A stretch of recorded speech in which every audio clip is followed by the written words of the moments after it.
ఇప్పుడు అందిన వార్త ఏపీలో ఈసారి అధికారం వాళ్ళదే అంటూ మరో 2 సంచలన సర్వే రిపోర్ట్లు అయితే వచ్చాయి. ఇప్పుడు ప్రస్తుతం ఈ రిపోర్ట్లు కూడా వైరల్ అవుతున్నాయి. వివరాలు వీడియోలో తెలుసుకుందాము. వీడియో స్కిప్ చేయకుండా పూర్తిగా చూడండి. అప్పుడే మీకు కంప్లీట్ ఇన్ఫర్మేషన్ అయితే అర్థమవుతుంది.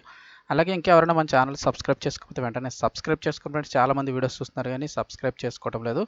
సబ్స్క్రైబ్ చేసుకోవడం వల్ల నేను చేసే ప్రతి అప్డేట్ కూడా మీకు ముందుగానే నోటిఫికేషన్ అయితే వస్తుంది. ఇంకా వివరాల్లోకి అయితే కనుక వెళ్ళిపోదాము. ఏపీలో ప్రస్తుతం ఎక్కడ చూసినా సర్వేలు అయితే కనుక విపరీతంగా వస్తున్నాయి. ఏ సర్వే నమ్మాలి, ఏ సర్వే కరెక్ట్ అనేది అయితే ఎవరూ చెప్పలేని పరిస్థితుల్లో ఉంది. గతంతో పోలిస్తే ఈసారి ఈ ఎలక్షన్స్లో అయితే కనుక మరింత విపరీతంగా సర్వే సంస్థలు అయితే కనుక బయటకు వచ్చాయి. ఒకప్పుడు చేసిన సర్వేకి అయితే కనుక కొంచెం ఎక్కువ వాల్యూ ఇచ్చేవారు. చాలా క్రెడిబిలిటీ అయితే ఉండేది ఆ సర్వేలకి అయితే కనుక. ఇప్పుడు ఏ సర్వే నమ్మాలి ఏంటి అనేది అయితే కనుక ప్రజలే నిర్ణయించాల్సిన పరిస్థితి అయితే ఏర్పడింది. ఇప్పుడు తాజాగా మరో 2 సర్వే రిపోర్ట్లు అయితే కనుక మళ్ళీ రావడం జరిగింది. ఈసారి ఏపీలో అధికారం వాళ్ళదే అంటున్నారు. వివరాలు చూద్దాం. ఏపీలో అసెంబ్లీ లోక్సభ ఎన్నికల పోలింగ్కి ఇక 4 రోజులే సమయం ఉండడంతో అన్ని పార్టీలు కూడా గెలిపే లక్ష్యంగా ప్రచారం అయితే నిర్వహిస్తున్నారు. ప్రచారంలో భాగంగా ప్రజలకు తమ యొక్క మేనిఫెస్టోలో ఉన్న పథకాల గురించి వివరిస్తూ అన్ని పార్టీల అభ్యర్థులు కూడా ప్రచారంలో దూసుకెళ్లిపోతున్నారు.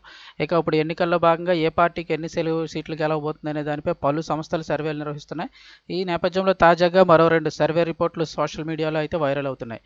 ఈ సర్వే రిపోర్ట్లో ఏ పార్టీకి ఎన్ని సీట్లు గెలుచుకుంటుందో ఇప్పుడు తెలుసుకుందాం. ఎలక్టోరల్ పాలిమెట్రిక్స్ అనే రెండు సంస్థలు కూడా సర్వే రిపోర్ట్లు ఏం చెప్తున్నాయంటే, ఈ ఎలక్టోరల్ సర్వేలో ఏపీ అసెంబ్లీ ఎన్నికల్లో వైసీపీకి 110 నుంచి 120 సీట్లు వస్తాయని స్పష్టం చేసింది. ఇక అలాగే టీడీపీ, జనసేన, బీజేపీ కూటమికి 55 నుంచి 60 స్థానాలు వస్తాయని చెప్పింది. ఈ మేరకు దాదాపుగా 50% వైసీపీకి ఓట్ షేరింగ్ కూడా ఉంటుందంటున్నారు.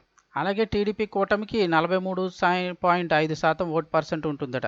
ఇక కాంగ్రెస్ పార్టీకి 1% మాత్రమే ఓట్లు వస్తాయని చెప్పేసి ఈ ఎలక్టోరల్ అనే సంస్థ వెల్లడించింది. ఇది ఎలా ఉంటే పాలిమెట్రిక్స్ సర్వే రిపోర్ట్లో కూడా అధికార వైసీపీ పార్టీ మరోసారి అధికారంలోకి వస్తుందని అయితే తేలిపోయిందంటున్నారు. ఈ సర్వే రిపోర్ట్లో కూడా వైసీపీ పార్టీకి 115 సీట్లకు పైగా వస్తాయని తేలిపోయిందంటున్నారు. అటు టీడీపీ కూటమికి 39 స్థానాలు మాత్రం వస్తాయని, మరో 23 స్థానాల్లో టఫ్ ఫైట్ ఉంటుందని ఈ సర్వే సంస్థ స్పష్టం చేసింది. 2 సర్వేల ప్రకారం చూసుకున్నట్లయితే ఏపీలో వైసీపీ పార్టీ మరోసారి అధికారంలో రాబోతుందని అయితే చెప్తున్నారు. వాస్తవానికి ఏపీలో ఏ పార్టీ అధికారంలోకి వస్తుందని జూన్ 4న అయితే తేలిపోతుంది. నిజానికి ఈ సర్వే టీడీపీ వాళ్ళు అయితే కనుక కూటమి సభ్యులైతే ఇదంతా కూడా ఫేక్ సర్వేస్. ఎట్టి పరిస్థితుల్లోనూ కూటమి 120 స్థానాలకు పైగానే గెలుచుకుంటాయని వారైతే కామెంట్లు చేస్తున్నారు.